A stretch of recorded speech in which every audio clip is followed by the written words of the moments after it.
Saying goodbye to a loved one is extremely difficult, and even more so when we are not prepared financially. When we do not have coverage for the final expenses and a burden is presented, that could mean thousands and thousands of dollars.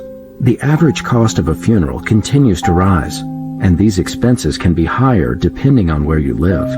Keep in mind that funeral and cemetery expenses increase each year due to inflation and other economic factors. At 4% a year for the next 20 years, the cost of a funeral will have risen above $30,000. Expenses become even more overwhelming when you consider Social Security only pays a $255 death benefit, and that's if you qualify. That still leaves all the expenses for you and your family to cover. More debt is the last thing we want to leave behind to our family when we die, isn't it? Who will be responsible for those unforeseen expenses that no one is ready for? For this situation, we recommend the Freedom of Choice Certificate, which is funded by Whole Life Insurance. The process is simple.